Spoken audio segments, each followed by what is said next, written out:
there's something with this computer versus that one. I can go back to StreamYard. Let's go with StreamYard. And I'm going to change the name over here and I'll this from over here. Okay, all right, later. All right, Arnold, let's crank up. One second, let me just get this, my name typed in.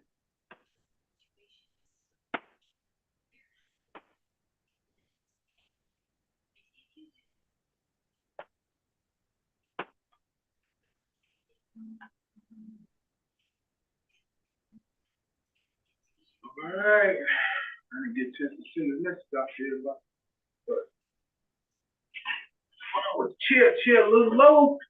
There we go.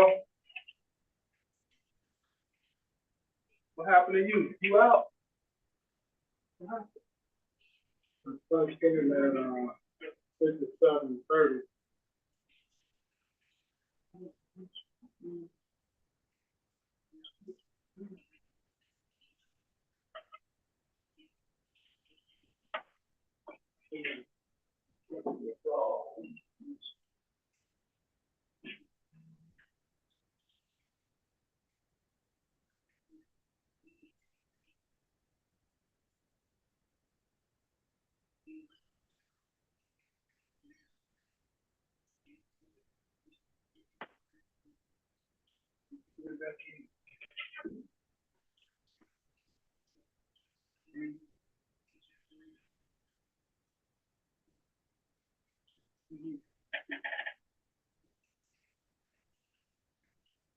Turn the heat up.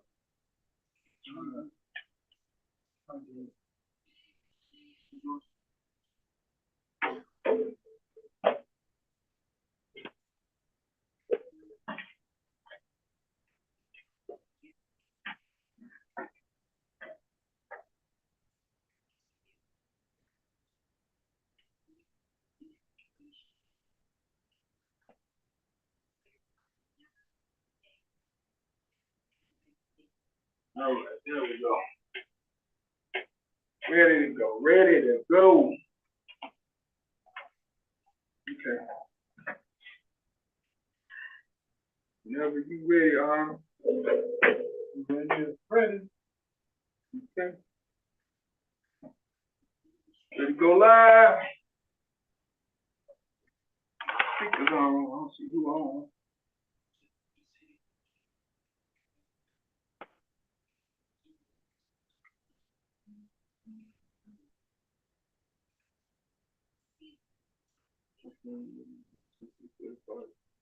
Got it. No problem. All right. Let's crank it up.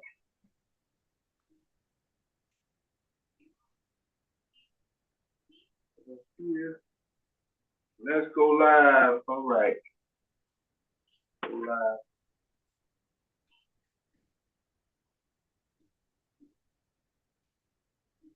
All right, y'all. It's another Sunday, and we will like to welcome you all to Northwest Austin Council. Running a little late, but nevertheless, only the best. We are ready for the test, as they say. We got Arnold here today. DeAndre won't be coming in, but we just gonna have a good show. You know, I think there's a lot to talk about. We haven't really, didn't really have an opportunity to talk about community issues last week because we were more involved with the with judges that have been endorsed by the coalition. They had come on, and we kind of put our focus towards that and listening to them. But nevertheless, today we're gonna have an opportunity to talk to some people about multiple things. And Arnold, what you say there? Well, I want to say good evening to everyone, and much beyond that, just waiting to hear from his call. What you do this weekend? Well, I pray for one. I do that every day and each night. But I pray for others as well, and have a healthy outcome and be successful in whatever goals they set up in life for them for their safety as well. So that's pretty much it. Absolutely.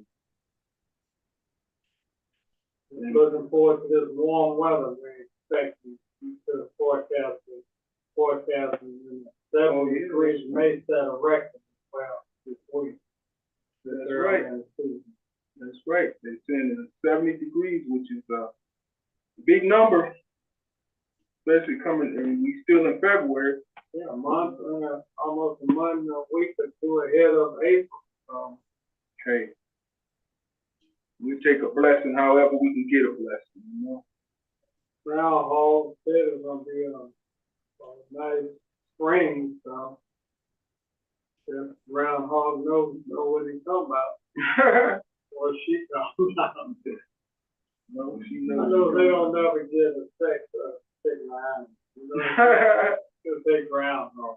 You say that they don't ever get the sex of that. No. You know, where they hold it up there, you know. Well, they all have big top hats and everything on. I'm assuming it's all men. Even the groundhog. Well, his name is Punxsutawney Phil, yeah, something like that. I don't think that's a lady's name. I would think, but I mean, who knows? Right. What else? There was something I really wanted to talk about. Bring home Chicago referendum that was expected to be on the ballot for the vote of yea or nay. Right. Struck it down to being unconstitutional. So that has to go back to the legislative process. And we'll see what happens from there. I'm glad you're talking about it. Maybe people need to be a little bit more enlightened on what that really is. Well, that's a tax that involves any real estate transaction tax. There's a tax rate applied to the amount of the financial real estate tax, transaction. Mm-hmm. And it's an increment of 1 million, 2 million, and maybe some additional increment. But it all depends on the amount of the transaction will determine what tax rate as a result of that, which will go to the city of Chicago. But did you open your cards and your box? Solve the homeless and maybe other problems yet to be fully understood or mentioned. So, and the reason that I listened to why it was unconstitutional because there was like it asked us the question: should the voters levy a tax at those increment levels of real estate transactions? And under the judge ruled on it, it was like you can't ask someone and then increase the tax and be, say what it's going to be for. There has to be any increment of raising taxes has to spell out the primary reason why generating this tax for. And there's like 3 particular issues or concerns that it will deal with. And the real estate industry felt it was an unconstitutional tax levy against them without the due process of, any discussion about raising or lowering taxes. There's a process that has to take place to reach that particular outcome, whether you lower it or whether you raise it. So it wasn't quite clear and explained as to the reason for this referendum and well, it's supposed to has a lot to do with the homelessness, right? Well, homelessness was mentioned in it, and that's what I'm saying. Homelessness, and then in other words, there was no clarity to the referendum under the Constitution, and I guess the judge said, no, you have to, 1, 2, 3, there's some steps that have to be followed to arrive at a decision and what would be the process or process. But it's legislative. The only reason I use legislative because we have aldermen in the city, then you have county board, then you have state legislature. Right. So there's a process in place when it comes to taxes. No one want to be seen as saying, I'm going to raise your taxes. So didn't they have to do something with like reset the ballots or something? Something happened with that, right? Because it wasn't on there, or Well, it was to those people that was mailed out the ballots and received it. What I also heard was, in other words, just ignore that part. In other words, now it will no longer have any effect or outcome to determine or vote. But the other issue was, there was a judicial race which brought about some controversy that they were withholding or decided that they would just mail out ballots all over again to those people who received ballots with the referendum on it, as well as about this judge that was being dropped out of the race. I hear you. So the polls, the regular polls open up when? March the 4th is the early voting, 15 days, so many days preceding election day, early voting will take place. But at the super site, one downtown, I know, one in the county, but they're already open that anyone can go in and vote early. Right. But absentee ballots are mailed so many days prior to the date of the election, providing that the ballot has been finalized. And there's been instances where even on election day, they inform those election judges to just affix a sticker over or let the voter who comes in to vote know, no, this person is no longer, on the ballot. Right. And all that. And I've seen that, in the case of, we recall Sean Walker running for an alderman in the 28th Ward. He won a court decision on Monday before the election day or whatever it was. And so they had to reset the voting machines and that. So, things happen. So they take account of those instances where they have to adjust for whether a candidate is removed or placed on the ballot. And then they'll figure out the procedure for the voters to either vote for that person if their name is on it, or they won't have an opportunity to vote for them if they've been removed. And this is all coming down the pipe now, right? Yeah, well, like I said, that decision just happened recently, within the last 3 days, sometime.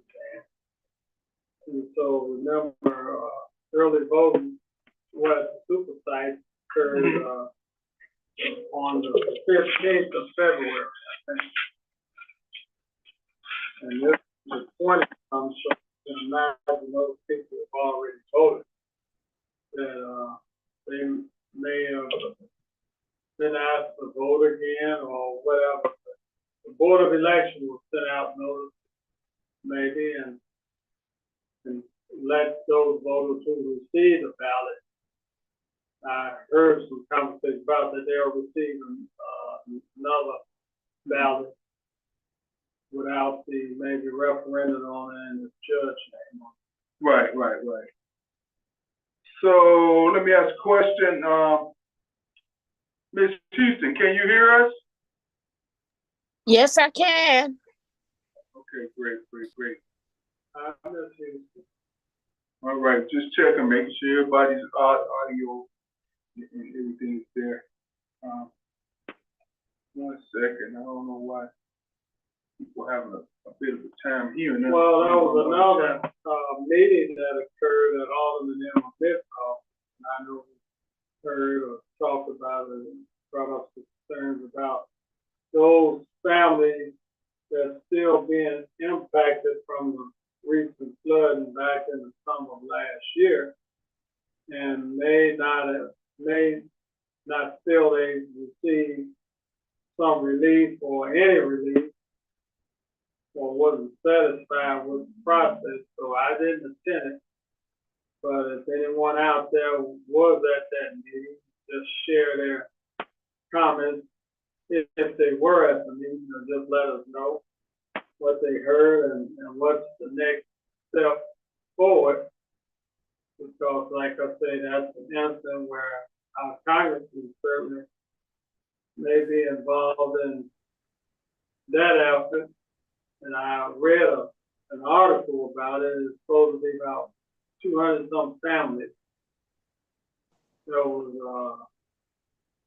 going to meet at Alderman Emma Smith's office to talk about it first, and then obviously come up with some information or plan, so to speak, on what would be the next move.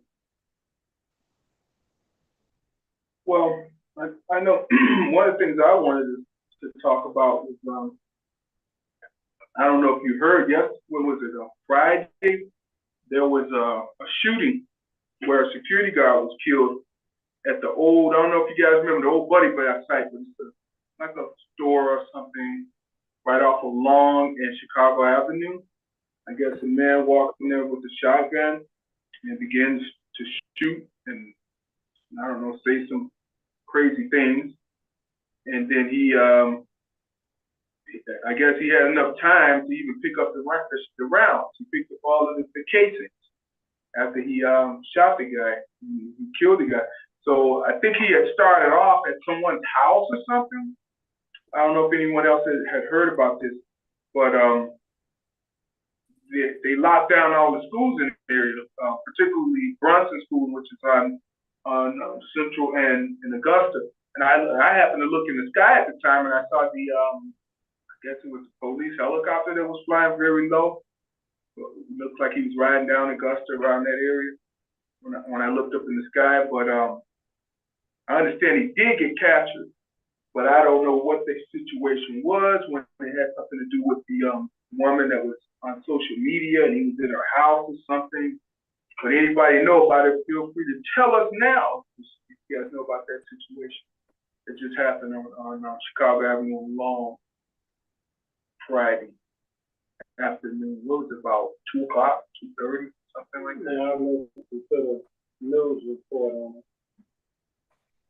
Anybody, you know what happened, Arnold? Maybe No more than it, reported security guard was, like we say, lost his life. And it's a tragic incident. You know, the family members who were just letting the public know of their loss and concern, and just not a good, report to hear about, but right. I heard he had a bunch of kids also. Yeah. Hey, good evening. This is Camilla. Go ahead. Yeah, the young man that you all referring to, his name is Lois Wright. I mean, he grew up with my children. We know his whole family. And matter of fact, the kids were so close they call each other cousins, you know. Um, and he had 4 daughters. Man. And I think Lois is like 43 or 44 now. But he was a good person. Just try to take care of his kids. And you see him, he always joking around, funny. Like he always messed with my daughter when he saw her, joking around because they was in school together. But Yeah, he wasn't involved in no mess. Just always hard-working young man. So Wow. we can understand why that happened. And this is some random situation. This guy just came in and started shooting Yeah, at her. I because think he should. he's worked at many different sites as did security for many different sites. So he wasn't just at that store. He's been been at a lot of different stores, different places doing security. So nobody knows about him being in any kind of beef or no kind of misunderstanding with nobody. So we really don't know what happened. And the way people are now, there's any little thing. He could have been somebody that came in the store at some point and he was trying to steal something. He had to make him get out or had to redirect him. Cause I know one thing for sure, he didn't care who it was. Like like I was saying, he grew up with my kids and my daughter and granddaughter were in the store shopping where he was doing security and they talking and everything. And when they got ready to leave out, he said, hold up, I gotta look at your receipt and check your bag. And she said, are you serious? And he said, yeah, I gotta do everybody regardless. This is my job. And he Right, checked in right. and he said, have a good day. So you never know. By the book, you know. Yep. Yeah, I get it. But man, it's just unfortunate because just maybe not even a mile down, 5 blocks down on Chicago Avenue, a month and a half ago, at least a month ago, the laundromat attendant, he was gunned down, shot 16, 18 times because, from my understanding, a young lady was in there with her kids washing clothes. I don't know if it was in the evening or daytime, and he told the young lady, can you control the kids. And I guess she didn't like that being said. She called her boyfriend. He came out there with a gun and shot the man dead. So I don't understand. People getting lined off the handle just All right, Bob. for no reason at all. I mean, We living in evil times. Yeah. It's like people have no respect for life. It's just so much intolerance, so much evil and hatred. You right. see people just walking up shooting. It's like what the heck they shooting for? Just Yeah. people don't care. And then see they be mad about something else. And that just the straw that just trigger it. Yeah. Well, I mean, it's just too much. You hear about road rage. Now we don't even have road rage. We just got people raging out. Not even caring who's around. I mean, I think he had a shotgun in his sleeve or something. I mean, you really had to be thinking this through to do all that. In my mind. But what do you say, man? And then they said the police was searching all around, and the guy was still in the immediate vicinity. From what I heard. Yeah. Allegedly.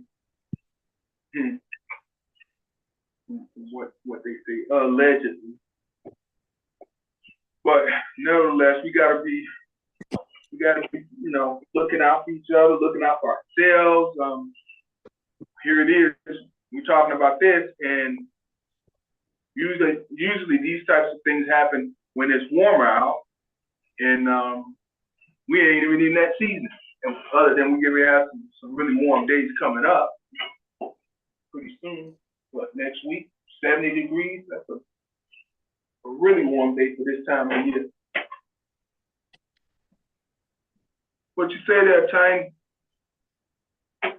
Hey Steve, how you doing? How everybody doing? We doing okay. DeAndre's not coming down today. Arnold has a quick call he had to take care of, but nevertheless, we always try to recap on what's going on during the week. Some things going on. Care to share what you busy with this week? Well, really just doing, for peacemakers, we're trying to get our peace campaign going. So working on that. And then personally, the bank really messed me up with all my accounts and everything, trying to get that together, and dealing with vertigo. My head is just Oh, spinning around and round. You know? wow. Yeah, Sorry to hear.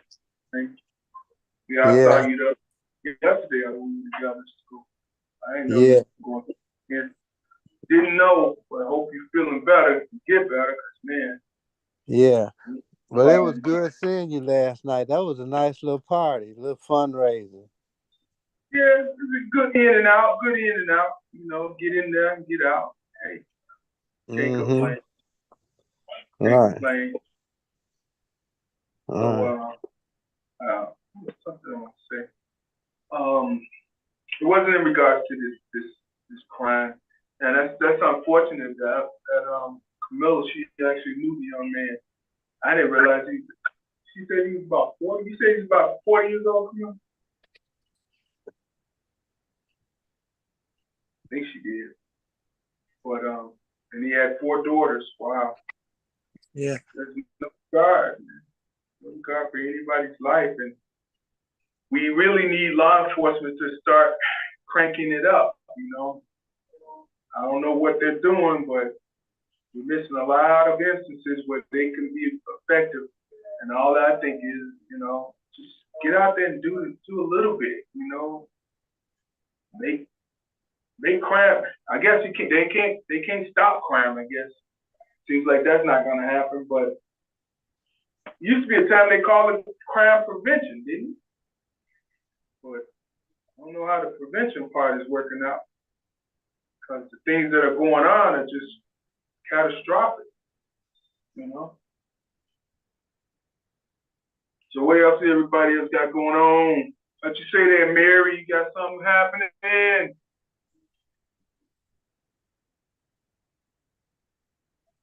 Steve, Yes, indeed. Steve. Yes, yes. Okay, this is Edie. How are Hey, you? Jay. Hey, all right, yourself. Hi, Arnold. How's everybody? Right, yeah. DeAndre's not down. He ain't coming in. He's working on this paper situation, you know. Okay, But did you all hear about all the dollar stores? Trump owned all the dollar stores. Have you ever heard that? what's going on with him? I'm not familiar. No. I heard this yesterday on Dorothy Tillman's show that all the dollar stores, Trump owns all the dollar stores. And a lot of these dollar stores is going out of business. Have you all heard that? No, I haven't heard anything regarding Trump owning any dollar stores, but I don't know. Never Well, know these days. Anything. well, have you heard of any dollar stores closing? On the south side, I think it's 2 have closed. I did recall. I don't know if you remember Cy Lewis with out over in South Shore. She put something out about no more dollar stores. Right. Article, but she did put that out a Yeah. couple of days ago. That could be what she's referring to.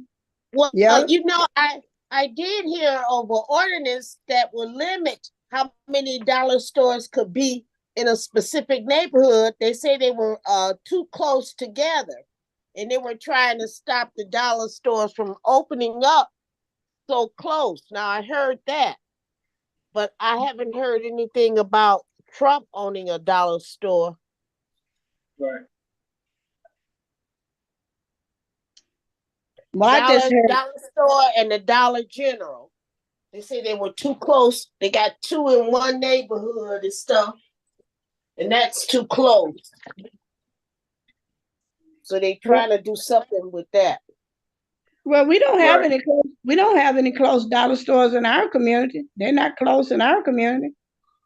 No, I think how many we have? I think we have one, right? In Austin. How many dollar stores do we have in Austin?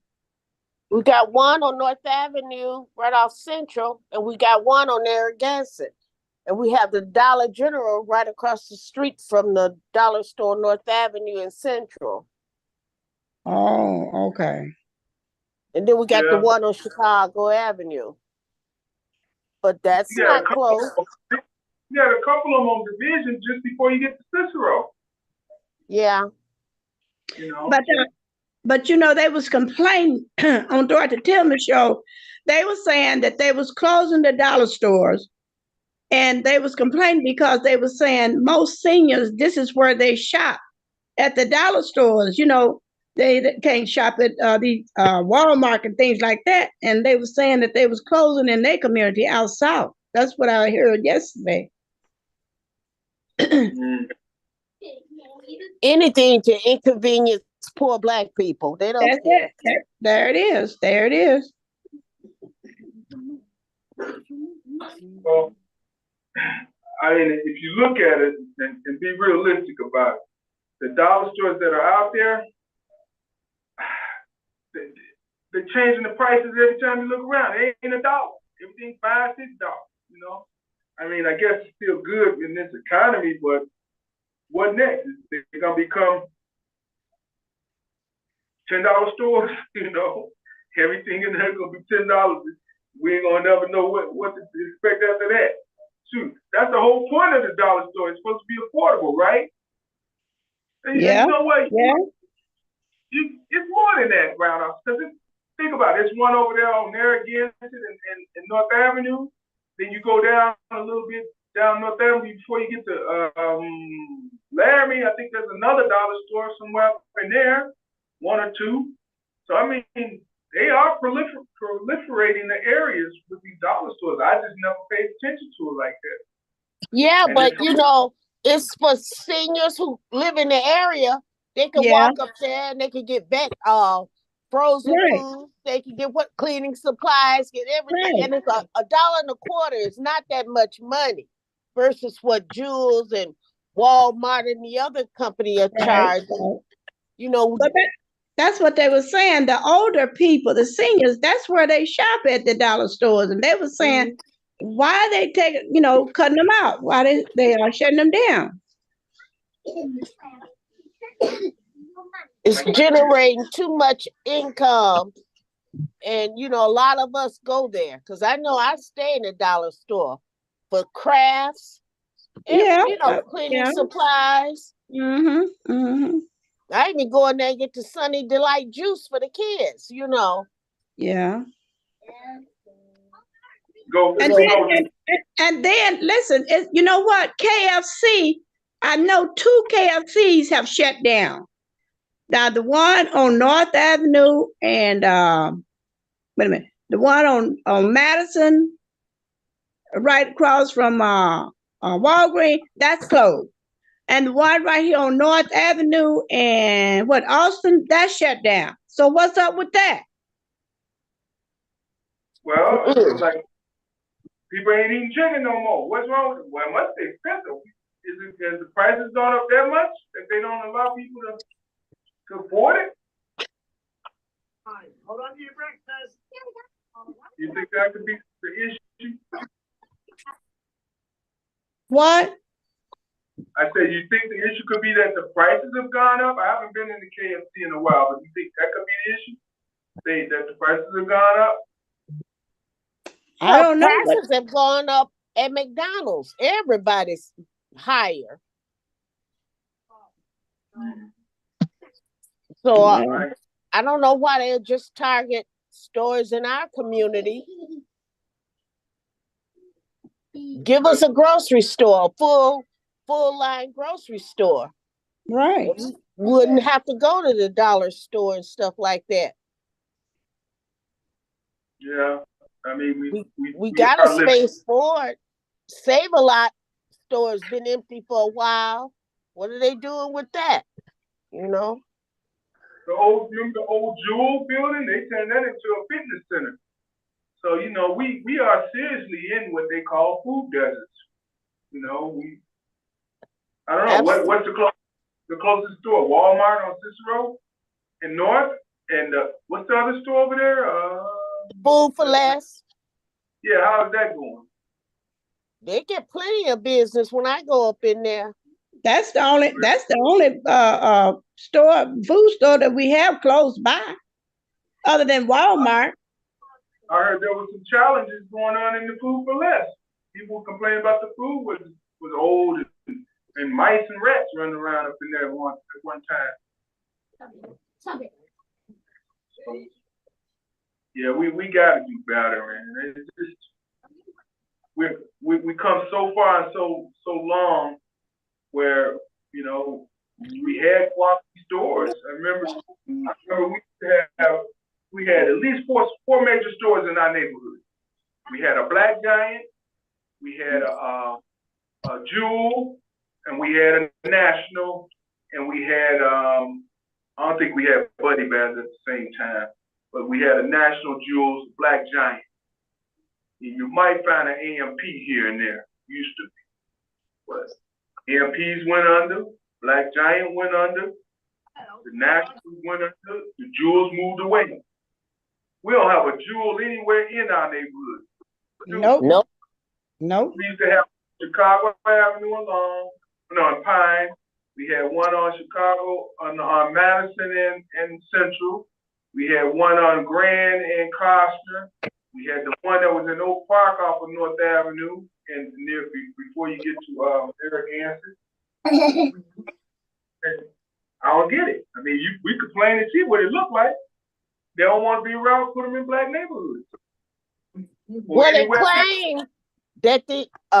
claim that the insurance to have a store is too high, and we have a high influx of crime. We get a lot of shoplifters and stuff going on up in there, and don't nobody want to come here. Well, what about these people? Wait a minute, hold up. What about them people that's coming here and is here? Mm-hmm. Crazy, right? I mean, my wife seen it in 2 occasions. They were stealing at the Jewel out in Melrose Park, and then at some other store. So I mean, come on, they getting high levels of shoplifting, or what they call it, shoplifting. But I thought it was another term. Well, they blame all of that on the black community. They don't see the white folks that come in there and walk out with bags and stuff. They only see the black people because they steal a loaf of bread or something simple. But most of the big shoplifting, because I've gone up into Walmart on North Avenue, and I see Mexican folks opening packages of socks, underwear, take a couple out and put it in their pocket. I've seen that. And nobody never catch them, but they gonna say something about us. Here in the stores changing the underwear, huh? Yeah. They take it out the packages and put it in their pocket and walk out like they bought something. Mm-hmm. That's terrible. I just got the news. Somebody said Dollar General closed 400 stores due to rodent problems at their distribution centers. So that could be what you guys are hearing, and could be what's coming down the line. 400 stores? That's a lot of stores because of what? Must be 1,000 rats in the distribution centers if that's the case. And where are these distribution centers located? Are they in the middle of the fields or something, or rest? I don't know. I thought this stuff is all like in cans and packages and plastic and containers, and I guess the food sources are very accessible to rodents, and they're breeding them in the distribution center, which tells me another thing. Your distribution centers are supposed to have what they call inventory turns, and inventory turnovers are supposed to be more frequent than not. So if you're not turning over this inventory and this stuff is sitting in a dormant location where rats are just like, oh, don't nobody come over here, let's just chew through the packages. There's nothing moving, no forklifts going through, no truck, nobody walking around.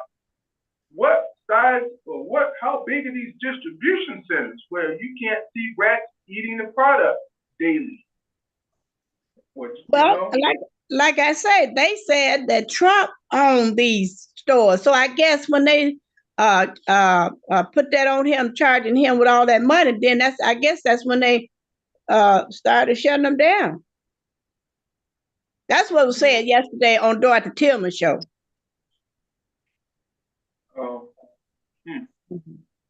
I'm not familiar with that. But I'm not familiar with it, but I just brought it, threw it out there because I had heard it. I don't know the details about it.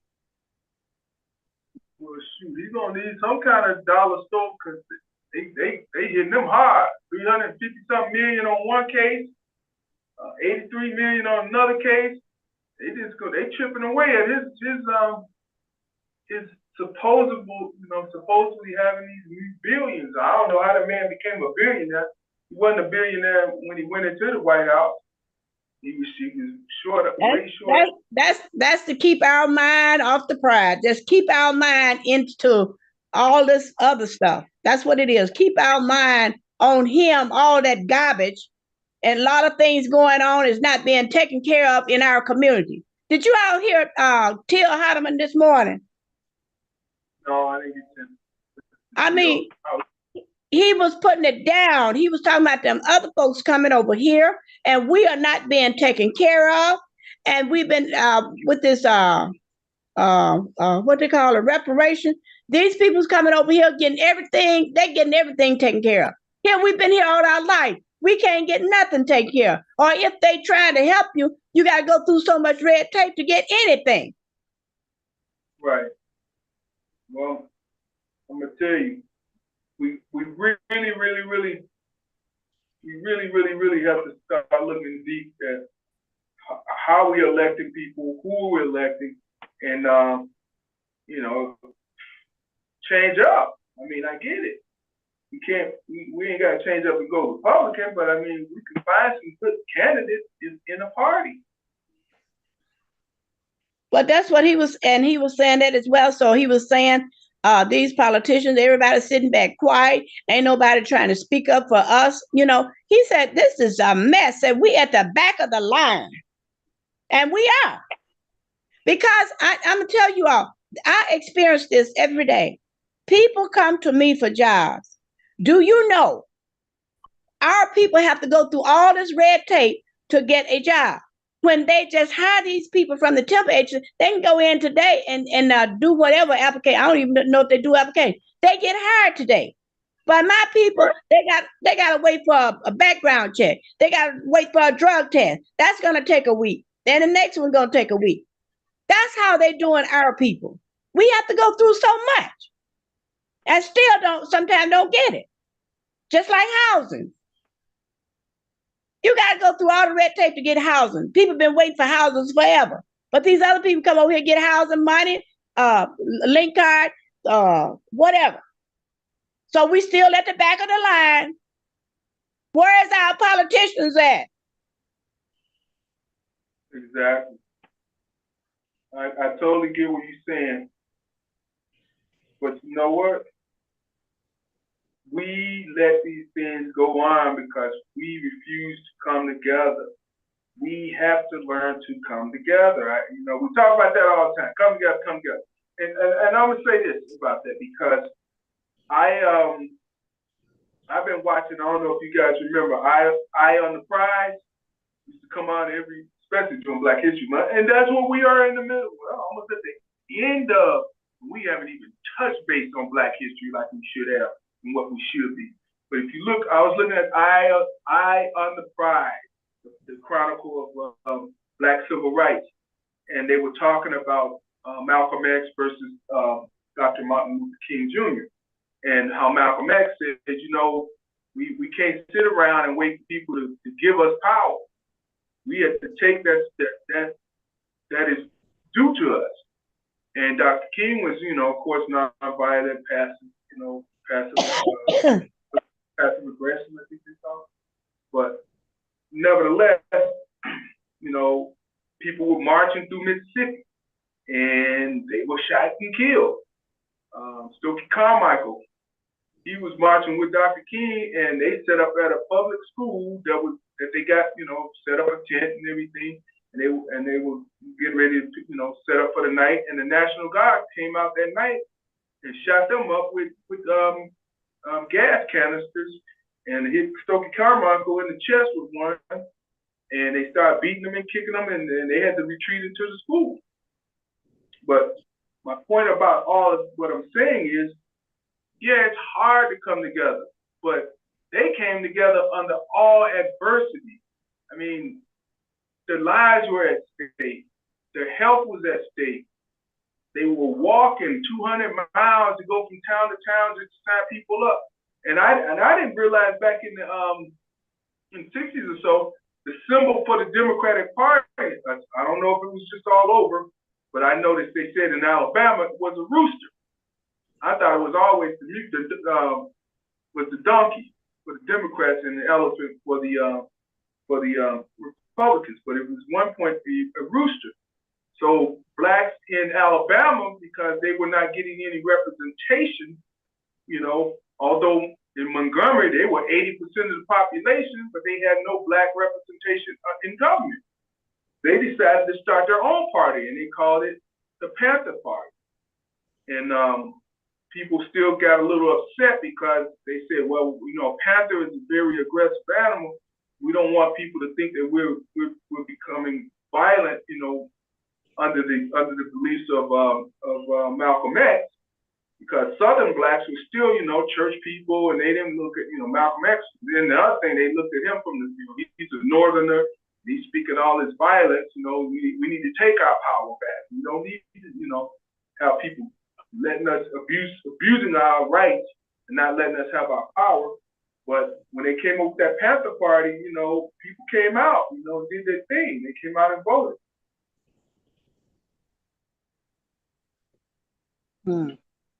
Yeah, you gotta keep. That's something that I don't know if Black history is being taught anymore. I don't think it is in Black in grade schools or in high schools. I've yet to hear anything like that. But not to have it as part of American history. I mean, if you're gonna have U.S. history, at least have Black history as a portion of it. I mean, if you ask me, we are Americans more than we are anything they ever wanted to call us, because we've been here a long time before a lot of their ancestors, a lot of these white ancestors and people. I mean, they called us whatever they wanted to call us. They called us colored. They called us Negroes. They called us African Americans. Ain't nobody here from Africa. We've been here a long time. We even try to call ourselves Afro Americans in the late 60s, early 70s. And I used to think it's because we wore afros. I never thought it was based on that. No, I did. I thought when I was little, I thought it was Afro American because we wore afros, not because we were tied to Africa. And then, the whole idea of being called Black, and I get it, but we ain't really Black. We are Americans.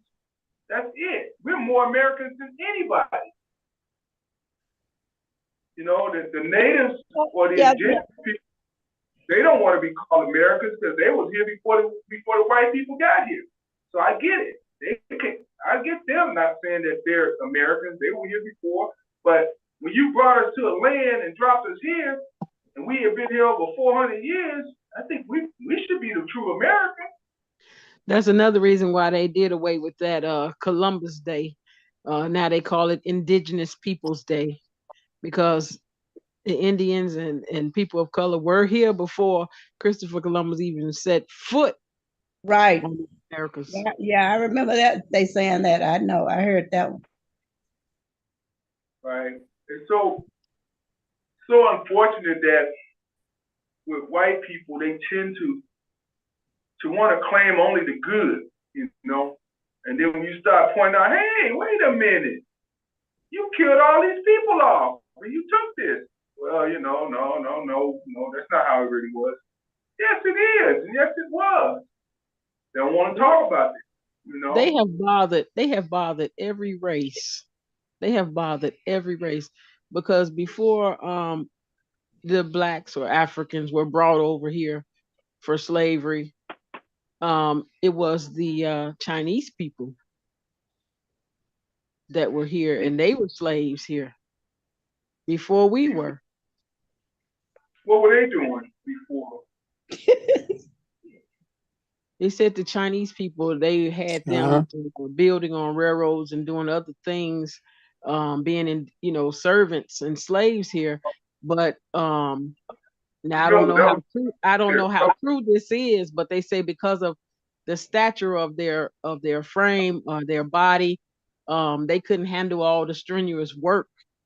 And it was said that a priest that went over to Africa, I think the name was Augustine or Augustine, went over to Africa and saw how strong and healthy the black people were, and he came back and said, "You can use them. They would be more beneficial to us because they But strong people. They can work hard."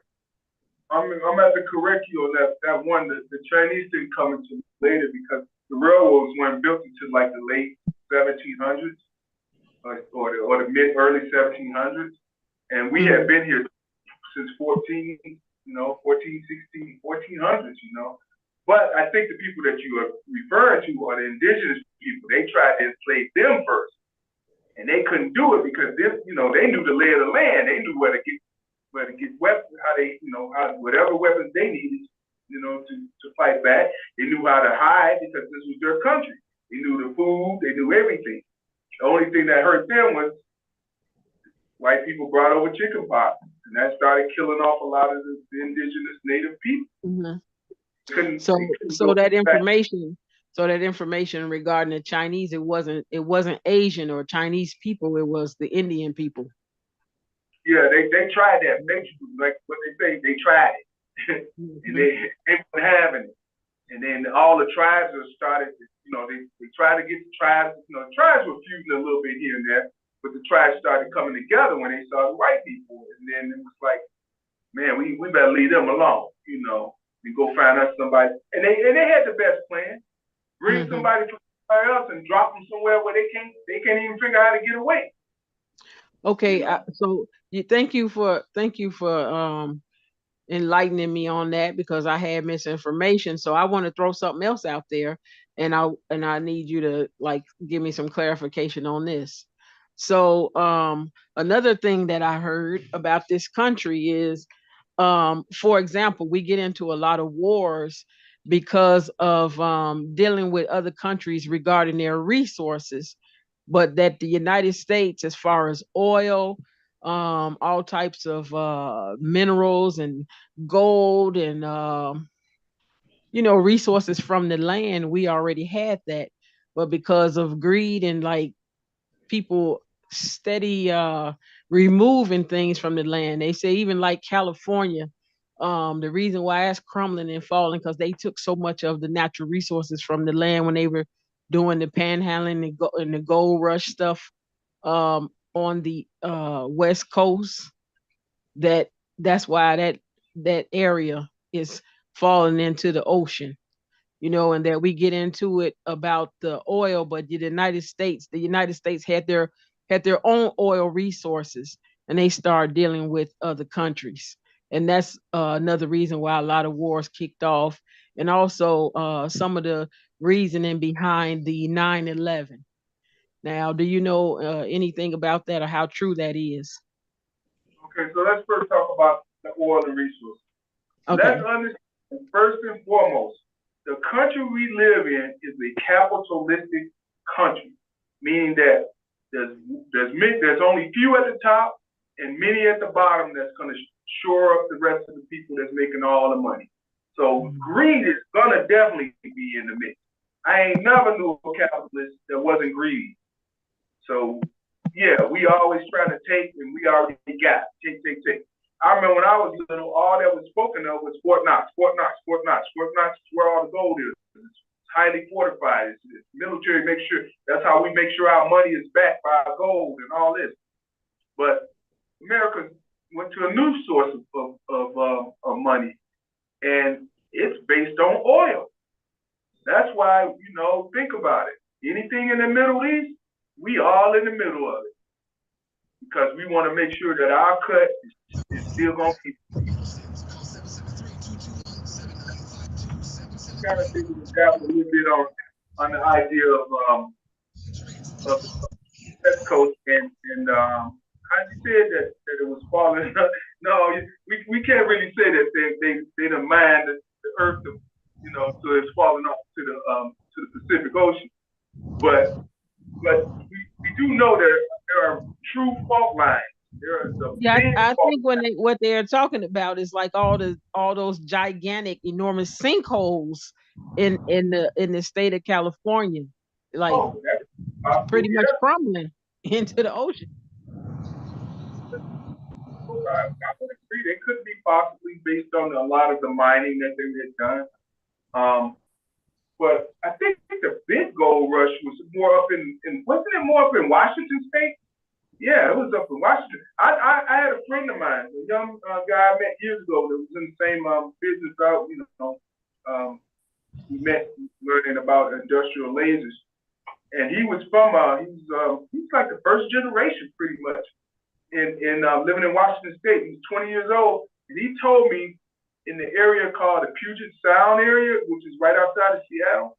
He said back when they started the gold rush, people didn't want to give up their properties. They lived on these like little cliffs, so they didn't want to get their properties up. The municipality came in and literally carved out around like an apple. You know how an apple looks when you bite it? The houses were sitting on the top of the apple, and all the rest of it is carved out with a long stairs going up or a ladder to get to your house, because they literally mined around those places because some people didn't want to give up their rights. And eventually they did, sold or eminent domain came in, whatever. But I think Washington State was a big gold mine. Don't get me wrong. I'm sure there were a lot in California also. And when you were talking about the statue, let's just go back a little bit with the Chinese that they came over. Yeah, they did bring them over the railroad. And I think you're right. They had something to do with the way they were laying the tracks and the way they were excavating through the mountains, starting on the West Coast. They were good for getting into those tight areas, and when they had to put the dynamite and chip away at the stone and go through those mountains. But no, that they actually came. I want to say the Chinese came almost in the 1800s, didn't they? Yeah, they were like almost close to us, 1900s, and railroads didn't really kick off until like 1700s or something, mid to late 1700s. There were no railroads in America. There were no railroads up anywhere, pretty much, if I'm not mistaken. Not even in Europe. We can Google that one. That's an easy one. Where was the first railroad built and when? But yeah, we as Black people, we as Americans, and I'm telling you, I don't want to say nothing. I mean, I'm so tired of. In my lifetime, I done been 4 different people. I done been Negro. I done been Afro-American. I done been colored. I done been Black. Now I'm African American, and I used to tell people I'm American by way of Africa, because I ain't never been there. What's up, Raheem? What you know good? Oh, what's going on, Steve? How's everything? We still been dabbling because we kind of missed out on Black History Month. And this last weekend, ain't it? This last weekend of the month for Black History. We supposed to hit it hard every weekend, every day. I saw Alderman Mitch, she had her African garb on at a meeting the other day. I said, well, you all African garb up? She said, yeah, we got to represent. I've been doing this all month. I said, oh, okay. I get it. But yeah. What they got? Y'all got something planned to celebrate over there?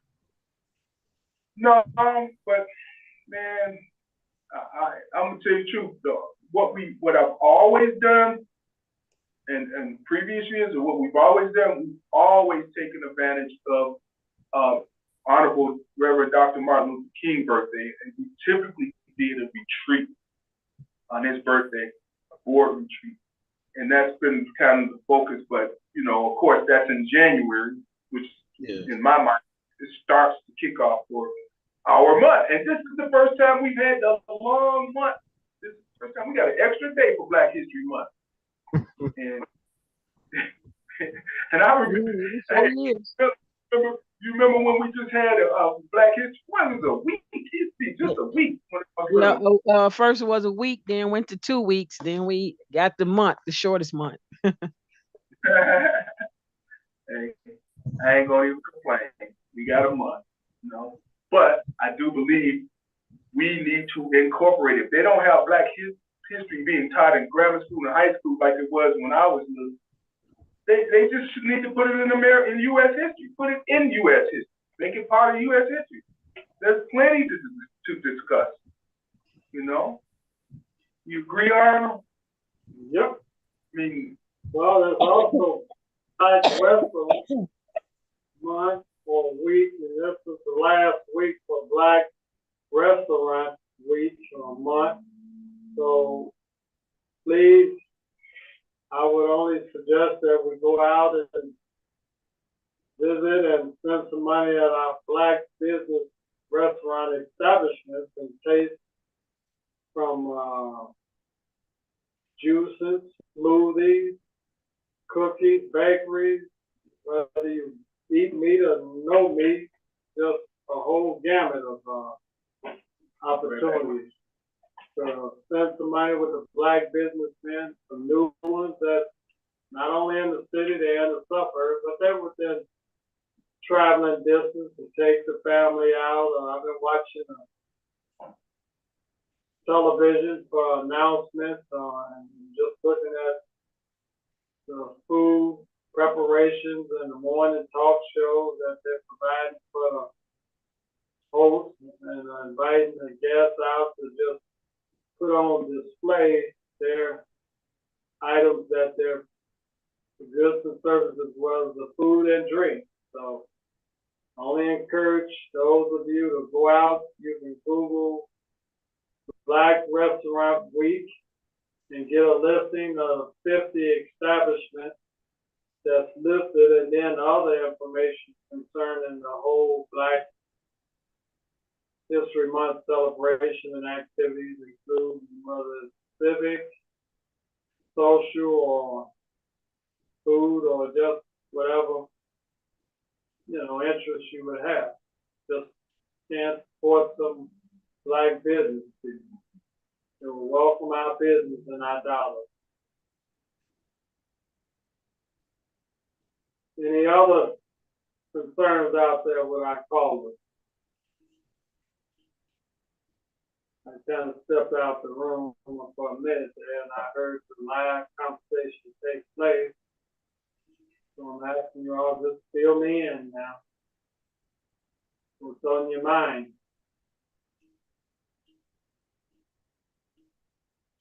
Is Jacobs out there?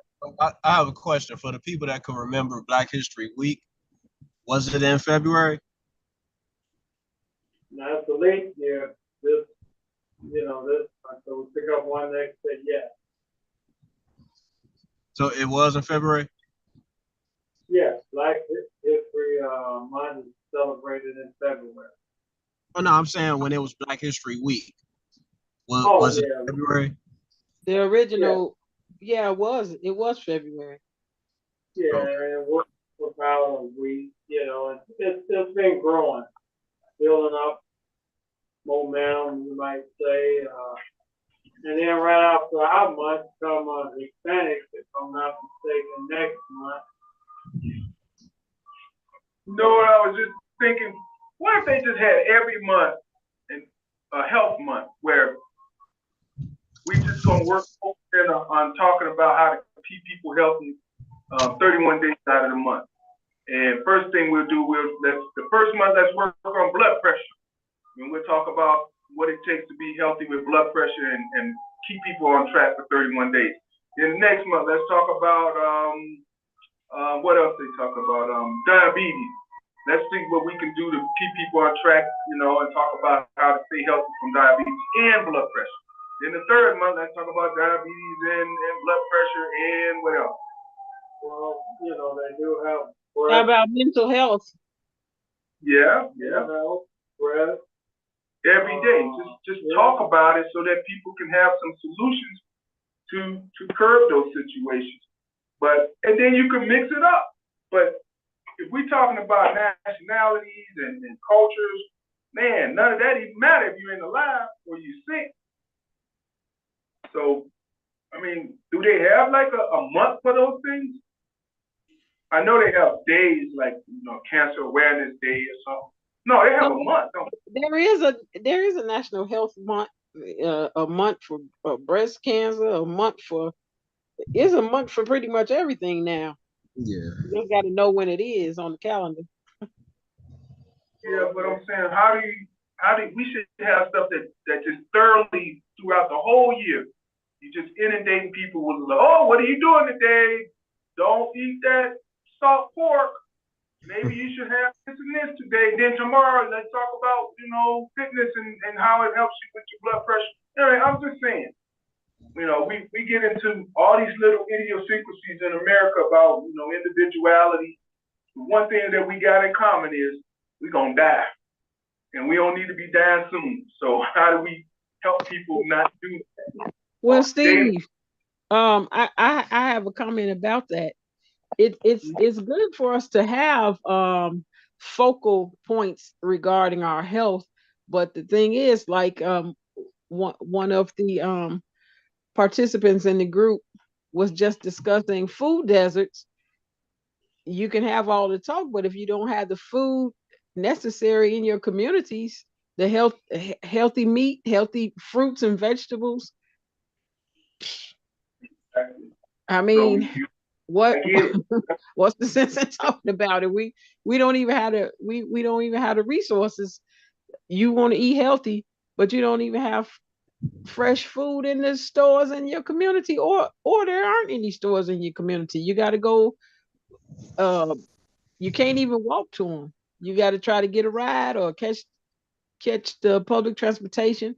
Then you got to try to lug all the groceries back. It's a lot. The way things are set up, it makes people tired. Yeah, but you can't get so tired that you just want to, die, give up and die. We gotta work through. We gotta do what we could do. We've been talking about this food desert for over 10 years now. Over 10 years, I know it's been a big focus. 40 acres and 40 acres market, yeah. Market, it's coming along over there in Chicago. Yeah, I seen them pouring the concrete 2 days ago.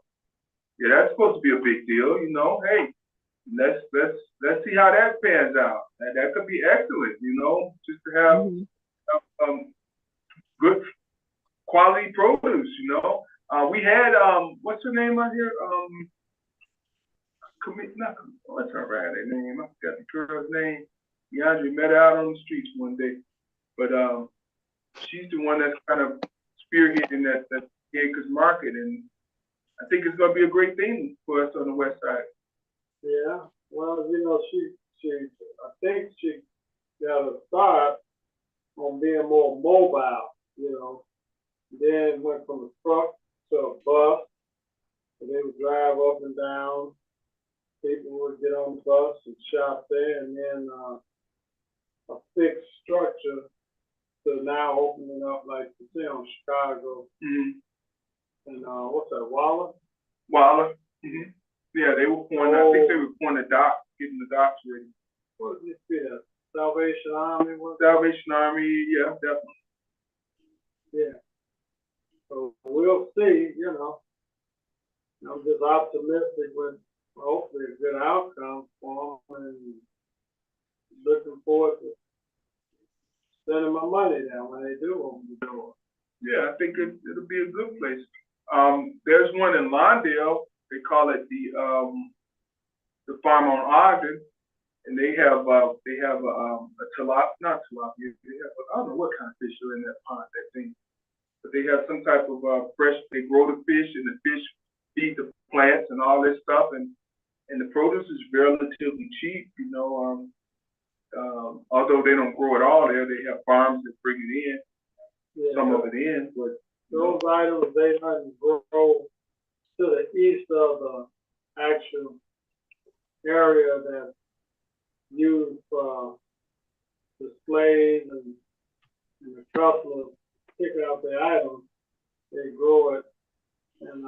I've been in there a number of times, and food is fresh. It's grown right there. They clean it, they prepare it, and then you pick it out and purchase it, and they bag it. Mhm. And if you're receiving some governmental assistance program, they also give you certain days that they have coupon or dollar days, and quite a bit of discounts that one could really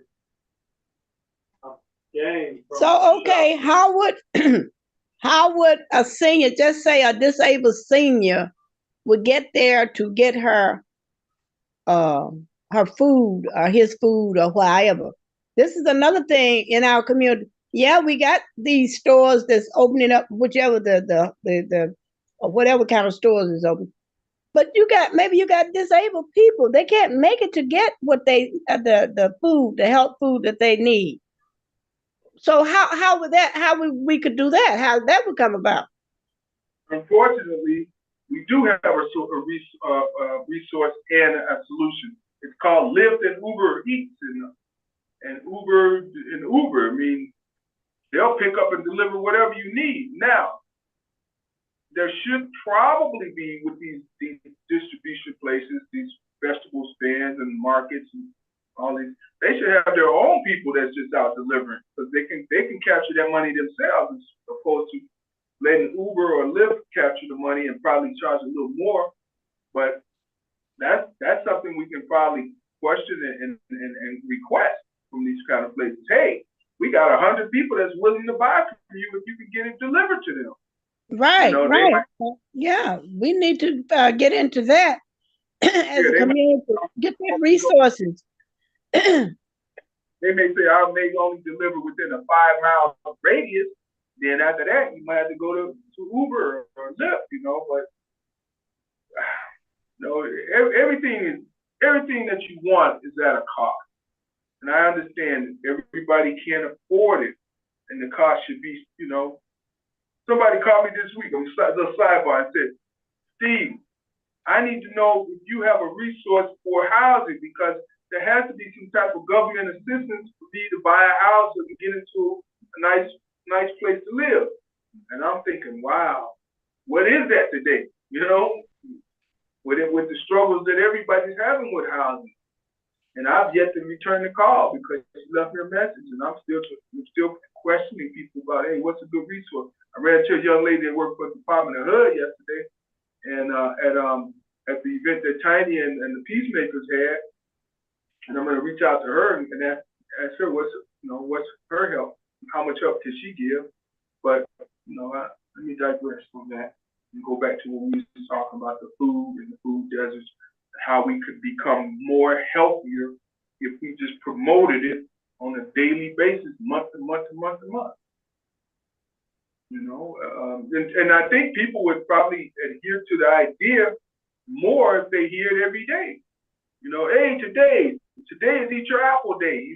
Make sure you eat at least 1 apple or 2 today. It's good for this, it's good for that. We just don't do that,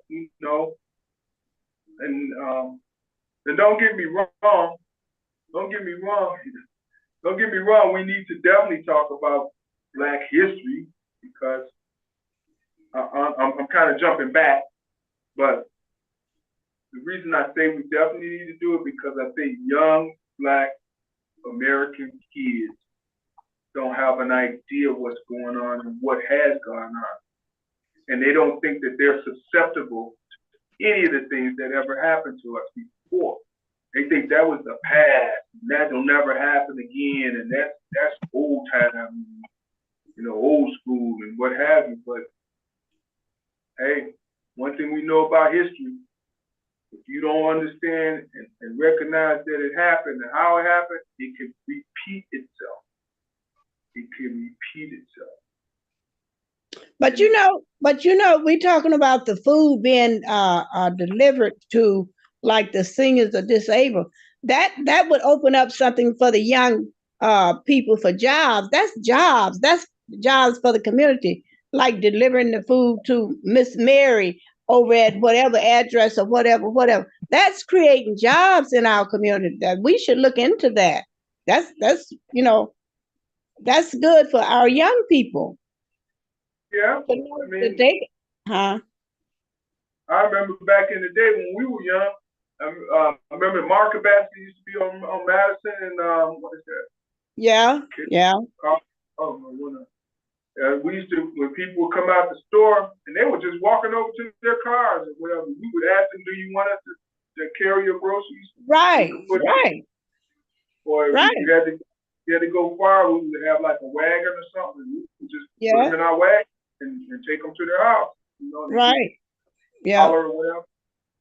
But right, it would be equal to the same thing, and we made some good money. If you just wanted to make $5 for the day, you can make $5 easy. You might be yeah, there for a couple yeah, of hours. yeah. But you know, Steve, now things have changed. The people rob you.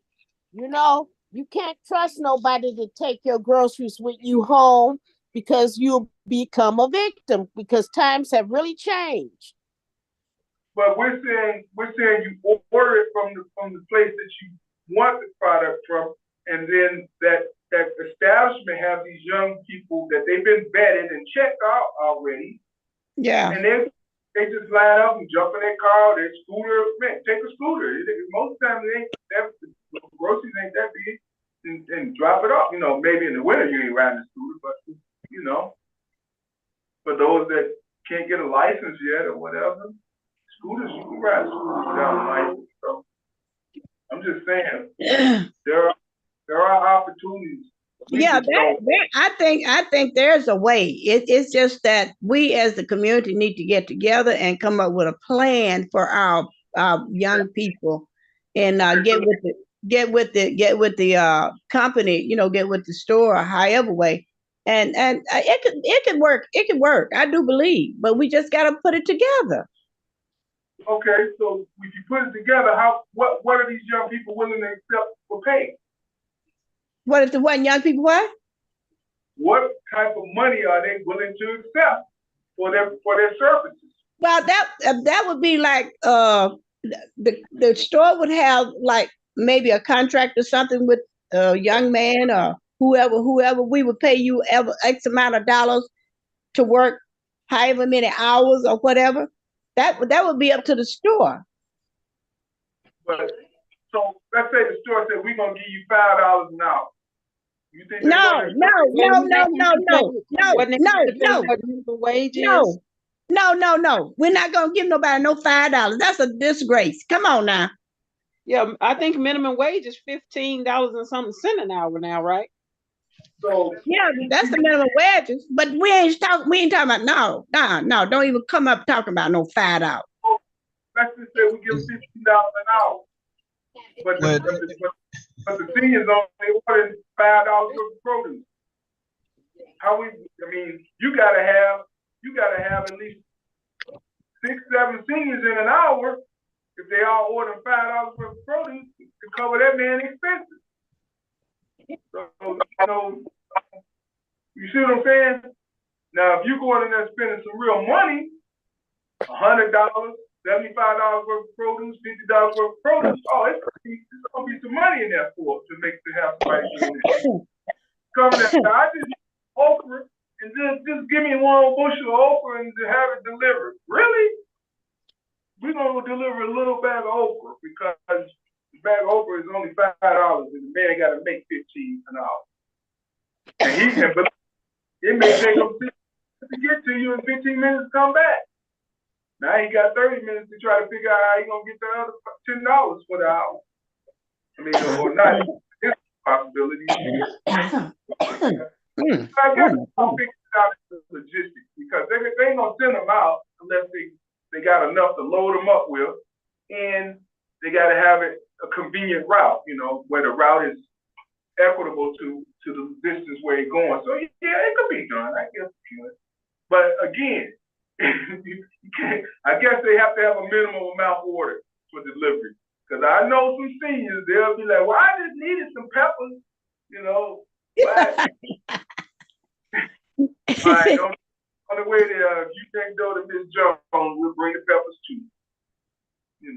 But that's a good point because that fresh market, maybe that's something we need to talk. Liz, that's her name, Liz. We need to talk to Liz again, get her back on the show so she can talk about, the opening of Fresh 40 Acres Market on Chicago Avenue in Wallace. Yeah. Good point, Ms. Jacobs. We definitely need to do that. Look at how we can make it work for all.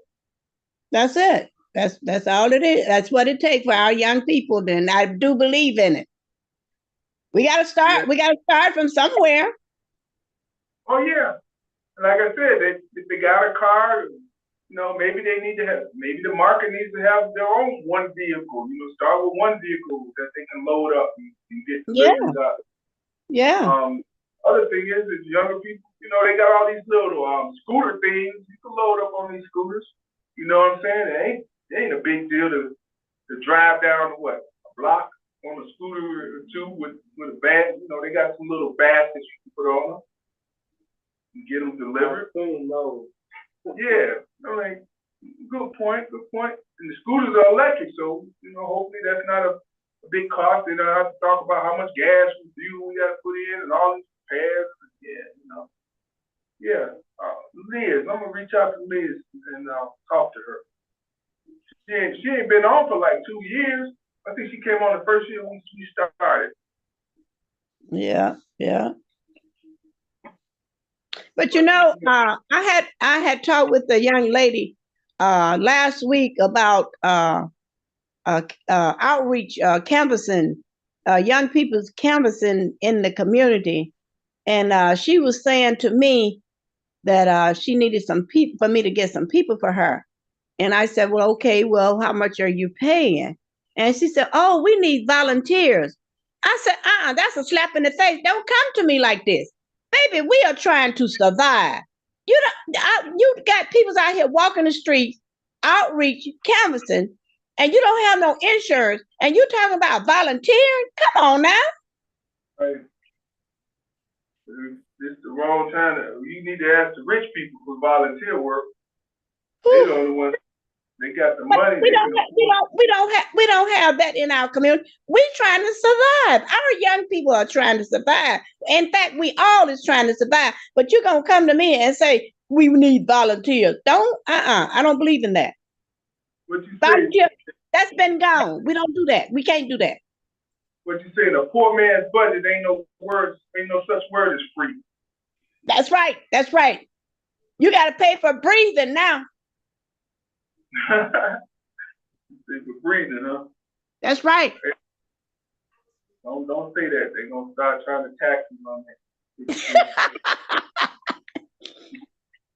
Then you go, you see people holding their breath. What you doing, man? I'm trying to save or buy. I gotta get to my link card, my Amazon card. Yeah, but no, we don't volunteer now. No, I mean, don't get me wrong. Volunteering was a big thing, which you used to teach your kids. Go out and volunteer and do this. But like you said, it's hard to tell a young person to go and volunteer now when they get up and out. They ain't even guaranteed a job. That's right. Look, they can say, look, I could go out here on the corner and make some money. You talking about volunteer to walk these streets? Man, I could go on the corner and make some money. Well, that's sad to say, but you all right. And then, of course, the police are not going to do anything because they've already told us, you're not doing anything. You got to write a ticket when they're selling weed. Wow. Where there are some kids that excuse me, I was chewing. There are some kids that you can get to do work for free because now every student in high school has to have community service hours put in before they can graduate. So they got to do their hours before they can even get their diplomas now. Yeah. Okay. That's a different scenario. That's different. Okay, say you got somebody, in fact, like I have people 21, 22 and all this come to me. And I tell them, oh, well, we need you to canvass out here in the streets. We need you to walk the streets and just talk to the people and give them resources and things for free. Oh no, I'm talking about the teenagers. Like you were saying, the delivery work. We could get them to do it for those service learning hours. Yeah, well, Mhm. that's true. That's good, but I still say ain't nobody working for free. They got to get something out of it one way or the other. But I understand Mhm. what you're saying. The kids would, has to do that for school. That's Yes, all ma'am. well. That's all well and good. But I'm saying anybody over 21, man, we're trying to make it. Well, yeah, that's true. They want money. That's right. That's right. Mhm. Yes. And this money, I'm gonna go back to, let's go back to 2020, COVID days. Where did they get all this money from? Money just came out of everywhere. We got to keep the economy going. We got to shore up the U.S. economy. Here's some money for you. Here's some money for you. Look at all these people that was just getting money. They already had money. Just shoveling it out there. Now you got migrants. This is what I heard. Migrants are here because they're helping the economy. They came here knowing that they can get some money and they're spending it. Ooh, that's a joke. That's a joke, man. I'm telling you, that's a joke. They take it out of one pocket and then they put it right back in the other pocket. It's like they didn't come here with the money. They came here and got government assisted money and they put that into the economy to keep the economy going, but that was free money. Right. So what did they do to help generate products and labor and services that we Right. free money? I don't understand why I heard this today. I'm like, wow. They brought them here. These people were brought here to generate the economy. I'm like, all you have to do is just give people here more money at their jobs and they will spend more. That's right. That's right. That's right. You give people more money at their jobs, but again, we live in a capitalistic society. Capitalism is based on greed. It's a greed type of scenario. Oh, money. No, that's why so few at the top and so many at the bottom. I've yet to see a non-greedy capitalist that said, you know what, all that I'm making, I don't need all this. Let me give a good portion of it to those that really need it. They don't say that. They look at how they can get more out of the people. I need more money out of the people. I need more work out of the people. I need to give them less money, but I need more work. And I want them to do it in less time. Yeah, it's a mess out here because, like I say, these big companies out here, they don't want to. We have to go through so much to try to get a job, and we know people need jobs and would work, but by the time they get around to calling them, they done went on to something else. It takes so long to be processed. They done went on to something else. Because rent ain't stopped. Rent still got to get paid. That's what I'm saying. The kids get to eat. I know you can't say kids, you can't eat for this month because we short. Right. The kids get, but you got to get hold of what's going on here because it's a weird scenario. We got opportunities to make some money, but you see a lot of people, they decline it because it's like, well, I can get some free money for less. I can live off this free money and be okay. How about you take a little bit more than minimum wage and try to live off that? No, there ain't enough to live off. I'd rather live off free money. It's like, really? That's what's going on. Without a doubt. That's what's going on. The little free money they done jump started people with, they think that's make a lifestyle off of it. America or any economy can't exist without labor. You gotta have labor in your economy. You have to produce goods and services. I mean, I always look at it like an ant farm. You ever seen when ants colonize? Them jokers moving, boy. They moving that. They find a piece of breadcrumb. They moving that breadcrumb. they moving it to the colony. And everybody getting some. But the main person getting it all is the queen. But the queen got to get it because you know what? The queen is the one that reproduced the rest of the colony. So they understand their job is to keep it going, keep it moving, keep it going, keep it moving. And they don't have no problems warding off any enemies because the enemy becomes a part of their product. They will eat you and feed you to the queen if you threaten them. But they work. That's what an economy. I've always looked at, especially American economy. I looked at it just like that. No more than an ant farm, just constantly moving. But you ever notice what stops an ant? It's never anything like a person or animal or another insect. It's rain and water. When rain and water come down, they kind of retreat back, or they try to regroup, separate them. And when it separates them, they become weaker, and they can't become weak. So they kind of retreat and slow down. But as soon as their rain stops, they on the move. And I don't understand our economy these days. I really can't understand it. A lot of people don't want to work. Younger people don't want. I ain't doing that. I don't want to do that. I gotta be making this. Well, how you gonna do that? You have no skills. How you gonna do that? You ain't never put no time in to learn nothing. How you gonna do that? You ain't school. And let's go there talk about school and education. Yeah. It's been for a long time. I don't care if you a master's, a PhD, a ABC, whatever. They ain't trying to pay you. They ain't trying to pay you.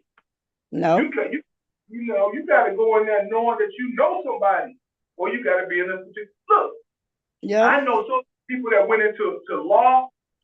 When they got into the law field, they got out of it. Ain't no money in this. Ain't no money in this working for these people. I can't make no money. I got to have my own firm, and I ain't got it like that. I don't know nobody trying to make it. I'm just starting out. Then they go do something else. Or they'll try to have a side hustle and do a little law on the side, But attorneys, people used to always say, attorney make a lot of money. Oh, they big money. You a big money attorney if you got a big money establishment that's been around for some years. But these newbies ain't getting in like that. No. They're only fields. Let's go a little further. Let's talk about doctors, actual physicians, medical doctors. You swear they ain't making no money the way they're at. You would swear because they half of them don't even know what. It's like, what? Did you not know this? Then next round they gone. What happened to this doctor? Oh, they left. What they leave for? Obviously they left for more money, or they didn't know what they were doing and got fired. But it's hard to fire a doctor, right? So most of the time they leaving because they chasing the money. It's different now, Look at what's going on in acting. All the black actors just not coming out talking about, man, I only made $60,000 on that $80 million movie. But you was a co-star. Well, the star made $25 million. $25 million? You only made $60,000, $80,000? Yup, that's all I made. What you just was a standby or walkthrough? Nope, I was a co-star. Black actresses and actors understand that. Listen to that one with Monique and Shannon Sharp, Shay Shay, in regards to the sitcom that they did, her and the young lady, Monique. Oh, yeah, I know. Sitcom, 55 million gross amount over so much period of time. And it was just talk about how when it comes to negotiations, what she have since learned about the business, that there was some concern with her and Tyler Perry, Oprah Winfrey, in regards, and this other black man, I forgot. Yeah, I know what you're talking about. That he was produced that. She said, no, I'm not going to take that role and do that for that money. I mean, I need to be paid according to what other I get at that level or great. So, You talking about the guy that did Empire? I forgot his name. Anyway, but let's not even talk about the black agencies or the black people that got money enough to do this. We talking about flat out the big companies, MGM and all these other, United, and these people ain't paying the black people. And you talking about credible actresses and actors. Money's great. I mean, but they accepted. Look at Taraji Henson.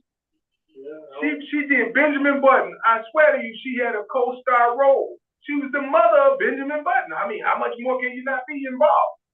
She said she only made like $80,000 from that movie. And meanwhile, Brad Pitt made $5-10 million.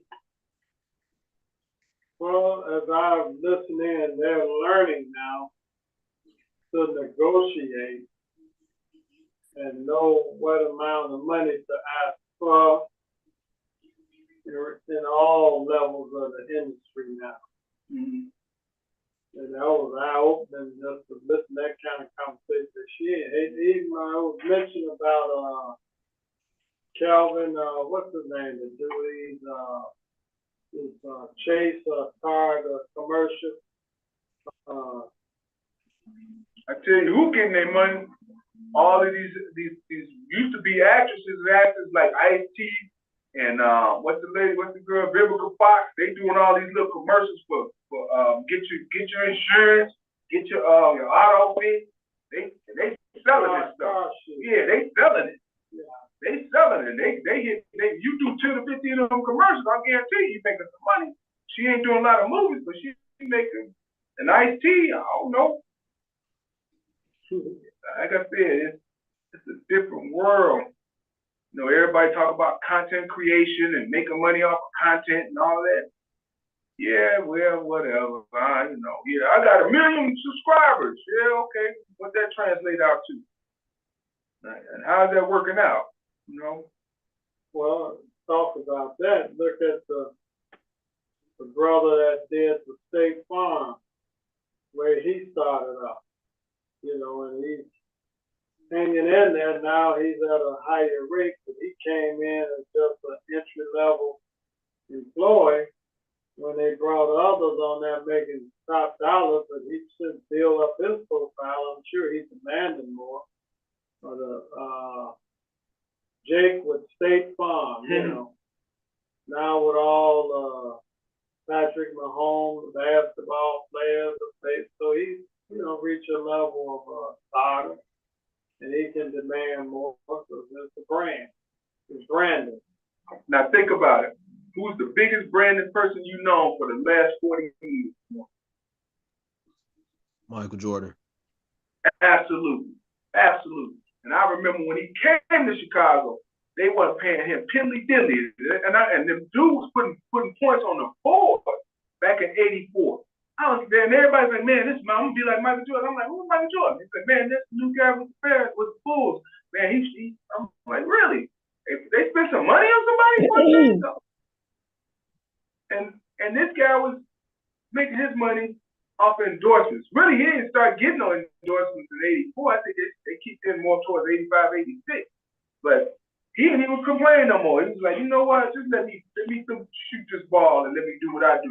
Now, he the one kind of started all this branding and marketing of, the person. Don't get me wrong, Dr. J had probably some Converse or something back in the day, but they ain't focused on it right.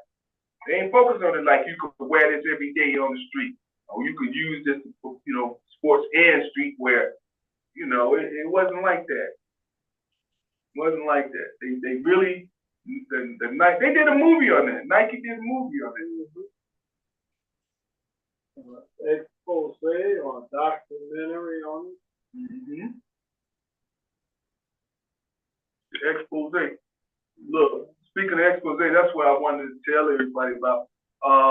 Some of you may know, but 2 weekends ago, they did an art exhibit over at the North Branch, Austin North Branch Library, which is right off of Waller and North Avenue.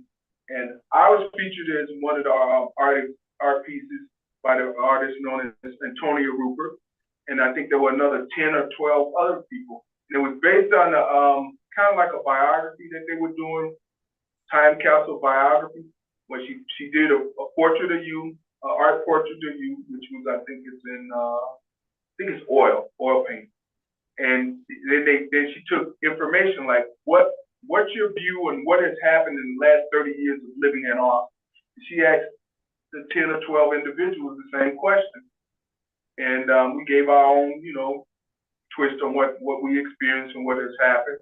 But what I did notice, because there was a short little film that they had put together, a little PowerPoint, 7 other people almost, if I'm not mistaken, spoke about Leola Spann, which used to be the president of Northwest Austin County. She's president and she was the executive director when I came. But they all spoke of her and her contribution to the West Side and to Austin and Northwest Austin Council, which made me think, I'm like, man, I should get somebody to do a documentary on Miss Spann, because some people see the street named after her, but she was probably one of the last, or the first, I'll say the first, that could get a whole 5 to 6 blocks named after. They won't give you that many blocks anymore. They only give you like three signs. You can only get 3 blocks. If that, I think. Yeah, 3 blocks. 2 to 3 blocks, they only give you signs for them.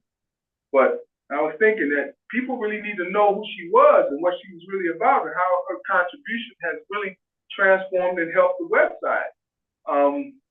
I went so far as to say, man, we should do it for many of the women that have done those things. Nancy Jefferson. Let's talk about Miss Drummond, Lillian Drummond, 100 CP. I tell everybody she's gonna be like WGCI this year, 102.7. She's done a tremendous, still around kicking. Got her faculties and everything. I talked to her a week ago. We need to look at creating a documentary. Maybe call it the West Side Women Warriors. Or something. I don't know, but the story needs to be told, and ain't nothing wrong with telling it right now and keeping it going. They've done a lot of tremendous things. I saw Nancy Jefferson on the doggone Eye of the Prize when I was watching this yesterday. And I'm like, wow, you know Nancy Jefferson, didn't you, Miss Jacob? Oh, Nancy Jefferson. Mary Johnson. No, I don't know her. Nancy Jefferson. You I know knew Nancy Jefferson. There you go. I know somebody knew. I think Miss what's the lady live around the corner? Miss they live around the corner from me on right near Laramie. What's her name? She knew Nancy Jefferson, I know for sure. Oh, you talking about Miss Town? Miss Town, yeah, she always spoke of Nancy Jefferson. I thought y'all was running together, y'all knew her back then. But go ahead, talk about Nancy. You knew Nancy Jefferson. What you know of her?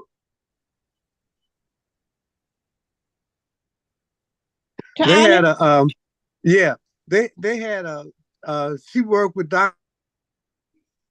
King, and she had I can't think of the name of her organization, but it was on Central Park and Jackson. And also she was over in 10 South Kizzy. I can't think of the name of her organization, but she did a lot in the community, community. Okay, Miss Jacobs. Who's the lady that was over Mid-Austin Steering? Oh, that was Johnson, Yvonne Johnson.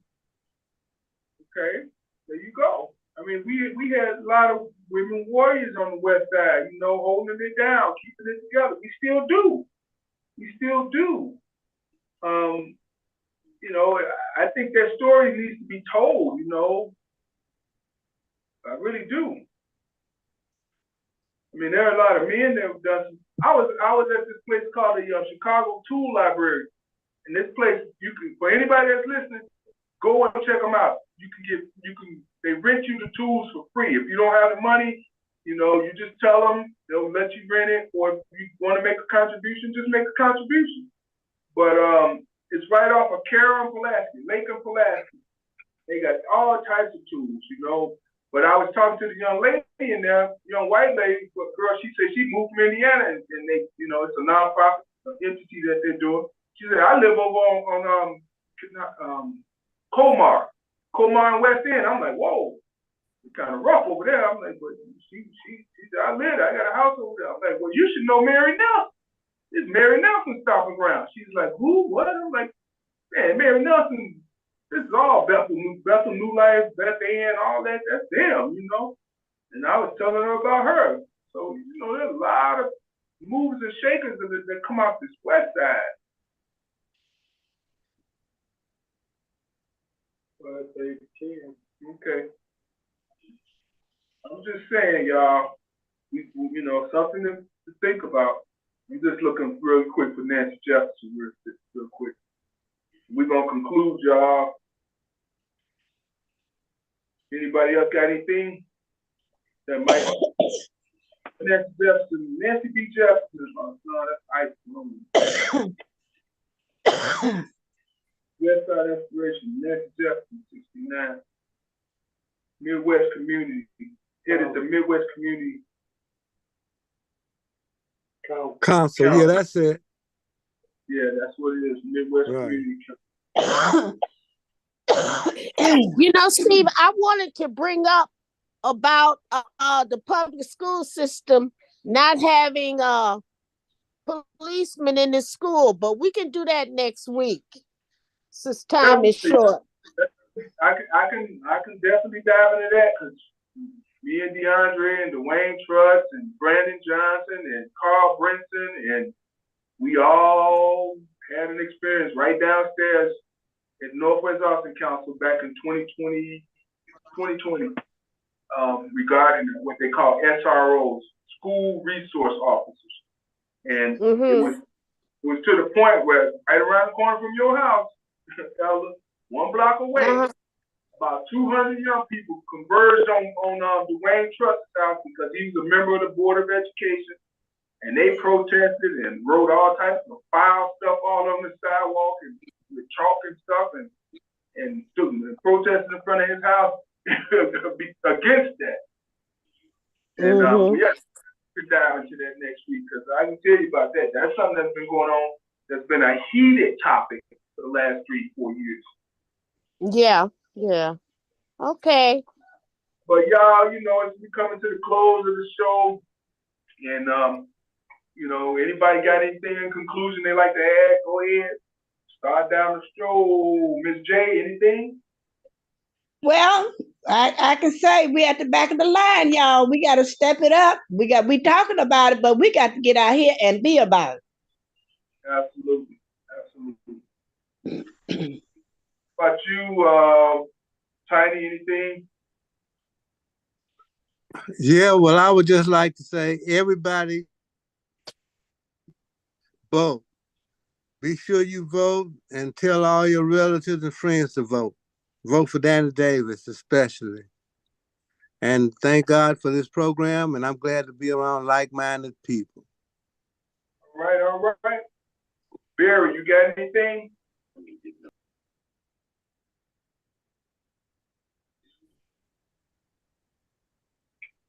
Barry, not there, okay. Camilla, you have anything in conclusion? No, I enjoyed the talk. I was off and on, but appreciate the conversation and the enlightenment. Also, we're having the Black History program next Sunday at 2 p.m. at Claire Christian. It's on the corner of 14th and Pulaski. It's going to be from 2 to 3:30. If anyone would like to come out, 3956 West 14th Street, Claire Christian. Absolutely. Anybody else? You got anything? Good question. Oh, S. Jacobs and Steve and to be continued. You started off, he came in and said to be continued. All right. How about you, Raheem? Anything in conclusion? Good show tonight, good discussion. Happy Black History Month to everybody.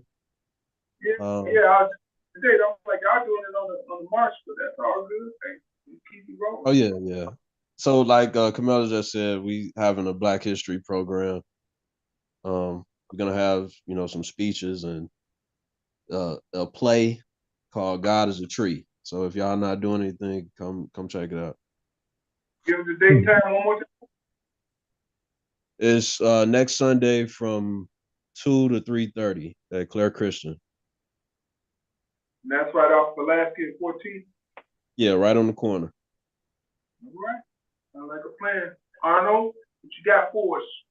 Well, I want to invite the callers and to extend an invitation as well for all the people, whether you stay in the 7th Congressional District or not, to visit beautiful hallway banquet room for an event we're honoring none other than Congressman Danny Davis on March the 8th. So all the callers.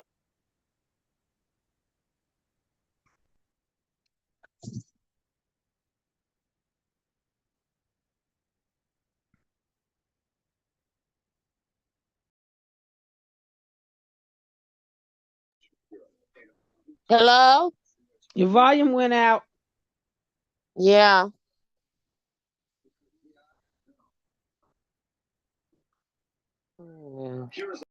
Oh, can you hear me now? I hear you, Barry, but I don't hear Steve now. Oh, yeah, Steve is muted. Mr. Oh, Owens. There we Mr. go. Owens is talking. We can't hear him. There you go. Yeah. Can you hear me now? Hey, Ben. Yes. You And can hear me? Go ahead. I wanted to echo what Tiny said about the importance of voting. And Congressman Davis is a wonderful congressman. And please consider supporting him. Right. Go ahead, Arnold. Say it one more time. Well, I would like to invite all the callers and their extended family, loved ones, and friends, and just community, whether you're in the 7th Congressional District or not, to visit your wonderful banquet facility downstairs at 5730 West Division Street here on March the 8th. That's a Friday evening. We have food, fun, and entertainment honoring our Congressman Danny K. Davis, and being that it's a fundraiser, any donation fee, no donation, but more importantly, please come and join in with as many people who want to express their love and support by voting for him. But we also want to raise a lot of money because campaigns are big costly, but nonetheless, we just want to do our part in saying thank you, Congressman. And then he can certainly communicate our marching orders on punch number, which is number 12. Anyone out there tell they don't do anything else when they go to vote. Punch 12 for Danny Davis. And so March 8th from 6 to 11, a Friday evening, we're hosting a fundraiser for people, not any organization or anything, but this is the people coming together. And we're inviting everyone, friends. We want to pack the place. We're going to have enough food and refreshments to just have an enjoyable time. So please come out. We want to have a good turnout. Thank you, Barry. And Tiny as well. All right. So as DeAndre always says, you know, there's plenty of room sitting here at the table with us. And, you know, if you got anything you want to talk about with us, as we say, West Side people talking about West Side issues right here on the West Side, feel free, come down. Welcome to Northwest Austin Council. And good night, y'all. Later. Good Good night, good everybody. night. Hey, Good night. Steve, if you can send out the information for that that event he's talking about. Okay, it's I'll send it out. okay. We'll All send right. it out. Thanks. Y'all have a good night. Be safe. Have a good one. God, everybody. Go ahead. Good night, Good everybody. night. Peace. Good All night. right, y'all. All right. All right. right, good night all.